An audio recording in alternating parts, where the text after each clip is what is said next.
Welcome to Talk Tickers. Today we're breaking down the Q2 2025 earnings for Insight Molecular Diagnostics. That's ticker IMDX.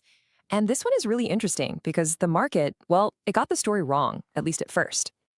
So get this, the stock actually dropped almost 4% the day after the call. But then it just ripped higher, rallying over 40% in the next month. So what happened? What did investors figure out that they missed on day one? Let's find out. All right, so first, let's just dive right into the headline numbers, the stuff that caused that initial dip. And honestly, on the surface, you can kind of see why some folks might have been a little spooked. So revenue came in at just over $500,000. And yeah, I know, that sounds tiny. But here's the thing, that number included their very first revenue from what they call research use only, or RUO, kits. It's a small number, for sure, but a huge milestone for the company.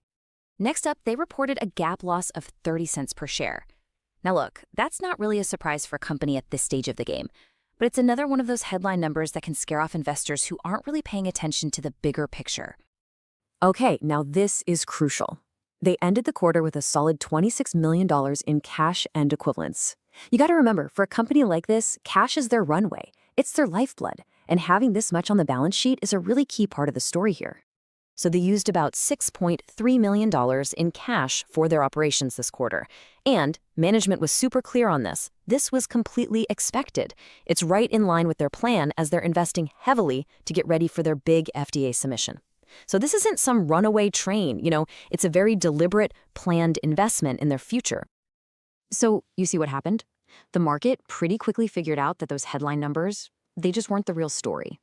Smart investors looked right past the P&L and started focusing on the long-term strategic story. That's what drove that incredible 40+% rally.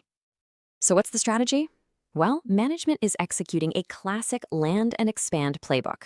Step 1, land. They're getting their research use only kits into the hands of the absolute best transplant centers. We're talking places like Mayo Clinic and the Cleveland Clinic. This lets them build familiarity and get the workflow down. And then, step 2, expand. The plan is to convert all these centers over to the FDA-authorized diagnostic kit as soon as it launches. And get this, they're already on track to have 20 of these top-tier sites trained up by the end of this year. That's fantastic progress. And this whole strategy is building towards a really crystal clear timeline. Management didn't waver at all. They reaffirmed their plan to submit their main product, GraftAssureDx, for kidney transplants, to the FDA by the end of 2025. That puts them squarely on track for a potential launch in mid-2026, with a real, meaningful revenue ramp starting in the second half of that year. And the CEO, Josh Riggs, he just doubled down on this clarity during the call. I love this quote. He said, "What we see in front of us looks like a yellow brick road. We just have to stay on the path." I mean, come on. For investors, hearing that the path to approval is that well defined, that's exactly the kind of confidence you want to hear from the top. Okay, so we have the strategy, we have the timeline, but beyond all that, there's a really key scientific advantage that's starting to emerge, and it could be an absolute game changer for IMDX. This was a huge topic on the call. So to really get their secret sauce, we need to talk about something called positive predictive value, or PPV. It sounds complicated, but it's pretty simple. It's basically the probability that if you get a positive test result, you actually have the condition. A low PPV? That means a ton of false alarms, which leads to unnecessary, invasive, and really expensive procedures like biopsies. And here it is. This is the whole ballgame. Most of the tests on the market today, their PPV is around 50%. 50.